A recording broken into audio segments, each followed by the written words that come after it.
Hello दोस्तों, कैसे हैं आप लोग। आई होप आप अच्छे होंगे। देखिए, आज की जो सीटेट की क्लास है बहुत ही इंटरेस्टिंग क्लास रहेगी। आज हम सीटेट का एक नया टॉपिक आपको कराएंगे जिससे रिलेटेड आपको क्वेश्चन देखने को मिलेंगे। तो आज का हमारा टॉपिक है बाल विकास के सिद्धांत, प्रिंसिपल ऑफ चाइल्ड डेवलपमेंट। बहुत ही इंटरेस्टिंग टॉपिक है, इससे रिलेटेड आपको क्वेश्चन देखने को मिलेंगे। तो क्लास के इन तक बने रहेंगे और बहुत आसान तरीके से चीज़ों को हम याद कर लेंगे। तो स्टार्ट करते हैं हमारी आज की class, principle of child development, बाल विकास के सिद्धांत।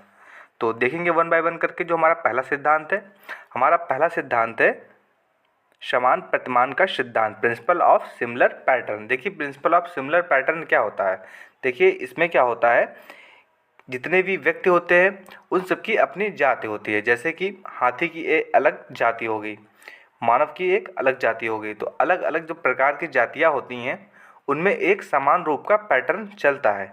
जैसे हाथी का जो बच्चा होता है उसका जो विकास होता है वो सभी हाथियों में क्या होता है, समान रूप से होता है। इसी प्रकार से मनुष्य मनुष्य का बच्चा चाहे किसी भी देश का हो, उन सभी में जो विकास होगा समान रूप से होगा। सभी की दो आँख होंगी, दो कान होंगे, एक नाक होगी। तो इस प्रकार से चाहे बच्चा कहीं भी जन्म ले, उन सभी का जो पैटर्न होगा विकास का, सभी का समान रूप से होगा। उसी प्रकार से उदाहरण के लिए हाथी का देख सकते हैं हम, हाथी का भी समान रूप से विकास होगा। तो इसको इस प्रकार से हम समझ सकते हैं। तो हमारा जो पहला सिद्धांत है क्या है, समान प्रतिमान का सिद्धांत, प्रिंसिपल ऑफ सिमिलर पैटर्न। तो जब किसी का जन्म होता है तो वो क्या करता है, एक सिमिलर पैटर्न के साथ उसका विकास होता है। चाहे वो किसी भी स्थान पर जन्म ले, किसी भी देश में जन्म ले, सभी का समान पैटर्न होता है। तो ये हमारा पहला सिद्धांत हो जाता है।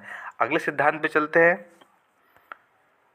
जो अगला सिद्धांत है विकास की दिशा का सिद्धांत, प्रिंसिपल ऑफ डायरेक्शन। देखिए, इसमें क्या होता है, इसमें किसी भी व्यक्ति का विकास कैसे होता है उसके बारे में बताया गया है। तो ये दो तरीके से होता है। पहला है सेफेलोकॉर्डल। सेफेलोकॉर्डल में क्या होता है, इसको हिंदी में बोलते हैं मस्कादोमुखी। इसमें देखिए क्या होता है, किसी भी व्यक्ति का जो विकास होता है कैसे होता है, सिर से पैर की तरफ होता है। सबसे पहले क्या होता है, उसकी किसी भी व्यक्ति की समझ विकसित होती है, उसके बाद धीरे धीरे सिर से पैर की ओर उसका विकास हो जाता है। तो इसको इस प्रकार से हम समझ सकते हैं। इसको ट्रिक से याद कर सकते हैं, सी से सेफेलोकॉर्डल और सी से सिर। तो सिर से पैर की तरफ होता है, इसको इस प्रकार से हम याद कर सकते हैं।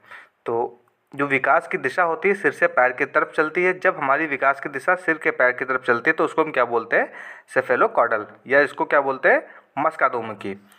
देखिए, जो नेक्स्ट होता है, नेक्स्ट क्या है, प्रॉक्सिमोडिस्टल। इसमें क्या होता है, जो विकास होता है किसी भी व्यक्ति का वो कैसे होता है, मध्य से शुरू होता है और बाहर की तरफ होता चला जाता है। तो इसको मुख्यतः हम बोल सकते हैं हमारी रीढ़ की हड्डी या हमारे पेट से इसका विकास आरंभ होता है और शरीर से बाहर की तरफ, पैर की तरफ, सिर की तरफ, इस प्रकार से इसका विकास होता है।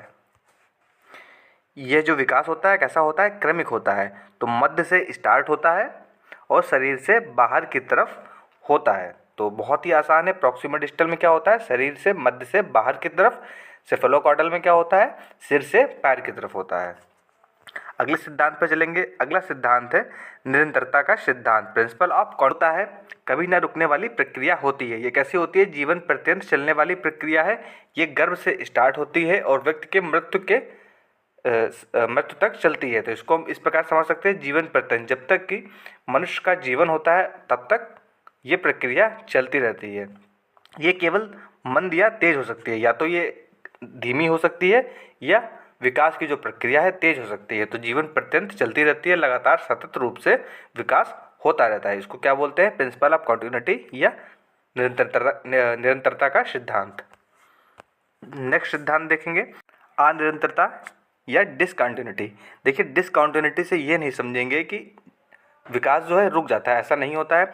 इसमें क्या होता है, विकास के प्रोसेस के दौरान उभरने वाले नए तरीके जो संसार को समझने में हेल्प करते हैं, वही विकास का अनिरंतरता का सिद्धांत कहलाता है। देखिए, इसमें क्या होता है, जब हम विकास का जो हमारा प्रोसेस चल रहा होता है, उस विकास के प्रोसेस के दौरान जो नए तरीके संसार को समझने में हमें हेल्प करते हैं, वो क्या होते हैं, अनिरंतरता का सिद्धांत कहलाता है। जैसे कि कोई भी छात्र जब स्कूल जाता है तब उसका मानसिक विकास होता है, उसके समझने का जो तरीका होता है वो विकसित होता है, हर चीज़ को वो अलग नज़रिए से देखता है। तो उसी प्रकार जब वो विकास कर रहा होगा तो उसके संसार को देखने के नज़रिए में बदलाव आता है।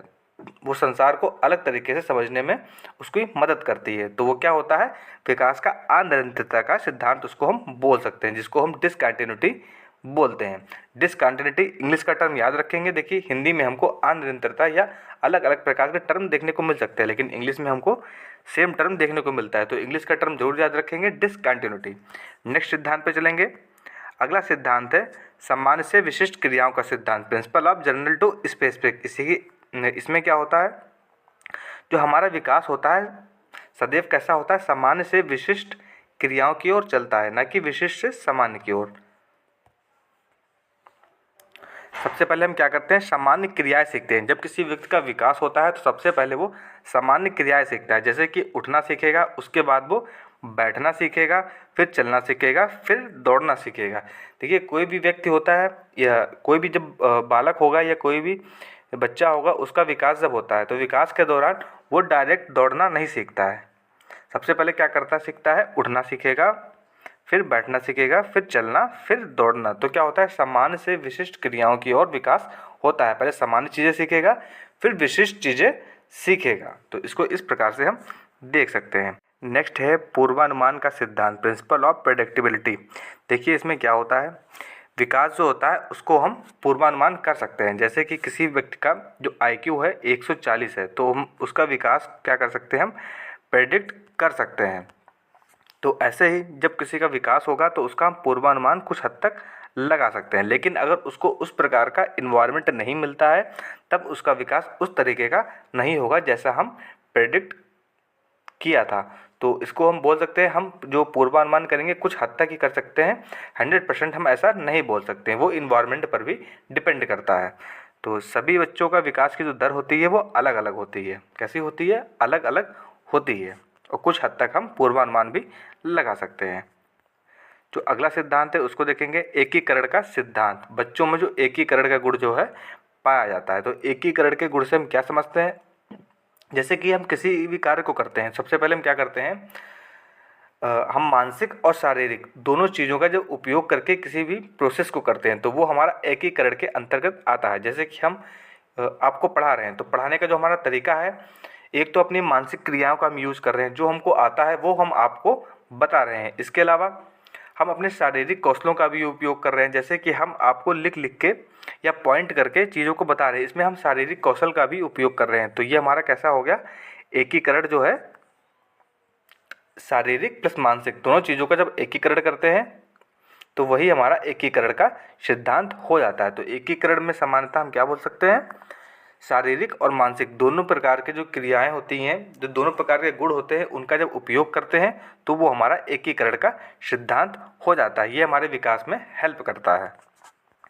आगे बढ़ते हैं। नेक्स्ट है वर्तुलाकार बनाम रेखीय प्रगति का सिद्धांत, principle of spiral versus linear advancement. देखिए इसमें क्या होता है, विकास कभी भी रेखीय नहीं होता है। कैसा होता है, रेखीय नहीं होता है। इसका मतलब है सीधी रेखा, जो रेखी किसको बोलते हैं, रेखी बोलते हैं सीधी रेखा को।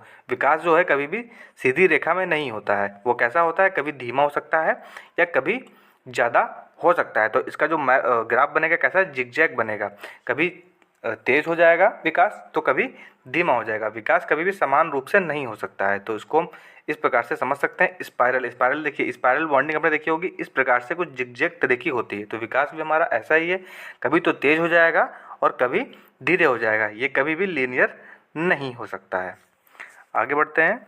नेक्स्ट है प्रिंसिपल ऑफ इंटर डेवलपमेंट। देखिए इंग्लिश का टर्म जरूर याद रखेंगे, हिंदी में आपको अलग अलग प्रकार के टर्म देखने को मिल सकते हैं। जैसे कि यहाँ पर आपको हिंदी में देखने को मिल रहा है अंतर संबंधित विकास का सिद्धांत, जबकि आपको एग्जाम में इसको अलग अलग कई अलग अलग नामों से हिंदी में देखने को मिल सकता है, लेकिन इंग्लिश में आपका यही रहेगा, प्रिंसिपल ऑफ इंटर डेवलपमेंट। तो देखिए ये क्या होता है, जो शारीरिक, बौद्धिक, संवेगात्मक, सामाजिक और अन्य प्रकार के जो विकास होते हैं ये आपस में अंतर संबंधित होते हैं। ये आपस में एक दूसरे पर निर्भर करते हैं। जैसे शारीरिक हम कोई भी क्रिया करते हैं तो शारीरिक क्रिया हमारी जो होती है मानसिक क्रिया पर भी निर्भर करती है। शारीरिक क्रिया हम तभी कर सकते हैं जब हमारा मानसिक रूप से सोचने की क्षमता होगी कि हम शारीरिक क्रिया का उपयोग किस प्रकार से करें। तो शारीरिक के साथ बौद्धिक भी लगती है। इसी प्रकार संवेगात्मक, सामाजिक, ये जितनी भी क्रियाएं होती हैं ये आपस में एक दूसरे से संबंधित और परस्पर एक दूसरे पर निर्भर करते हैं। तो इसको हम इस प्रकार से आसान तरीके से समझ सकते हैं। आगे बढ़ते हैं। जो नेक्स्ट पॉइंट है, लास्ट है व्यक्तिगत भिन्नता का सिद्धांत, जिसको हम प्रिंसिपल ऑफ इंडिविजुअल डिफरेंस बोलते हैं। बच्चों का विकास व्यक्तिगत भिन्नताओं के अनुसार चलता है। किसी में विकास की गति तेज होगी तो किसी में धीरे होगी। तो इसको इस प्रकार से हम समझते हैं, जो इंडिविजुअल डिफरेंस होता है, आप किन्हीं भी दो बच्चों को ले लें तो उन दोनों की जो विकास की जो गति होगी, किसी में तेज होगी, किसी में धीमी होगी। तो इसको हम एक प्रकार समान रूप से नहीं बोल सकते कि सभी में विकास एक तरीके का होगा। सभी में विकास जो होगा, किसी में तेज होगा तो किसी में धीरे होगा। सभी की अपनी इंडिविजुअल डिफरेंस होती है, सभी की अपनी भिन्नताएं होती हैं। तो उन्हीं के अनुसार जो होता है, इंडिविजुअल डिफरेंस के अनुसार विकास बच्चों का चलता रहता है, किसी में तेज तो किसी में धीरे। नेक्स्ट पॉइंट है, बच्चों का विकास इंडिविजुअल डिफरेंस हेरिडिटी और एनवायरनमेंट की पारस्परिकता पर निर्भर करता है। तो देखिए कैसे निर्भर करता है। देखिए अगर कोई भी व्यक्ति इंटेलिजेंट है तो उसका बच्चा मान के चलिए इंटेलिजेंट होगा, लेकिन अगर उसको उस प्रकार का इन्वायरमेंट नहीं मिलता है तो उसकी हेरिडिटी वहाँ पर उतने अच्छे से वर्क नहीं करेगी, तो वहाँ पे उसकी इंटेलिजेंस फेल हो जाएगी। तो इसको इस प्रकार से समझ सकते हैं, हेरिडिटी के साथ साथ इन्वायरमेंट भी होना ज़रूरी है। तो ये दोनों आपस में एक दूसरे पर डिपेंड करते हैं। इन्हीं दोनों की वजह से इंडिविजुअल डिफरेंस होते हैं। अगला पॉइंट है, नेक्स्ट पॉइंट है हमारी इंटेलिजेंस, मोटिवेशन और इंटरेस्ट सभी अलग अलग होती हैं। हर व्यक्ति में ये अलग अलग देखने को मिलता है। ये इंडिविजुअल डिफरेंस के आधार पर होता है। जैसे कि किसी भी व्यक्ति का इंटेलिजेंस होगी तो वो उसके हेरिडिटी पर निर्भर करेगी, उसके इन्वायरमेंट पे निर्भर करेगी। किसी के जो हेरिडिटी है, किसी के माता पिता से उसको इंटेलिजेंस अच्छा मिला हुआ है हेरिडिटी के थ्रू, तो वो बच्चा इंटेलिजेंट होगा। लेकिन अगर उसको इन्वायरमेंट उतना अच्छा नहीं मिलता है तो उसका बहुत बड़ा प्रभाव पड़ेगा, तो उसकी इंटेलिजेंस में कमी आ जाएगी। तो हर व्यक्ति का जो इंटेलिजेंस होता है भिन्न भिन्न होता है, अलग अलग होता है। इसी प्रकार से मोटिवेशन, हर बच्चा अलग अलग तरीके से मोटिवेशन होता है। ऐसे ही इंटरेस्ट की बात करते हैं। इंटरेस्ट, हर बच्चे की रुचि अलग अलग तरीके की होगी। उसके हेरिडिटी और इन्वायरमेंट दोनों ही इन दोनों चीज़ों में बहुत ही प्रभाव डालते हैं। तो ये हमको अलग अलग देखने को हर व्यक्ति में मिलती है। तो बाल विकास के जितने भी सिद्धांत हैं आपको इस क्लास में करा दिए गए हैं। इससे रिलेटेड आपको सीटेट में क्वेश्चन देखने को मिलेंगे। तो जितने भी पॉइंट थे सभी 1 बाय 1 करके आपको इम्पोर्टेंट करा दिए गए हैं। तो इनसे रिलेटेड क्वेश्चन आपको देखने को मिल जाएगा। तो जितने भी कंटेंट है बहुत ही इंपॉर्टेंट है, आप उनको 1 से 2 बार देखेंगे तो आपको बहुत आसान तरीके से चीज़ें याद हो जाएंगी। तो हमारी वीडियो अगर आपके लिए हेल्पफुल रही है तो हमारी वीडियो को लाइक, चैनल को सब्सक्राइब और बेल आइकन की घंटी दबा देंगे।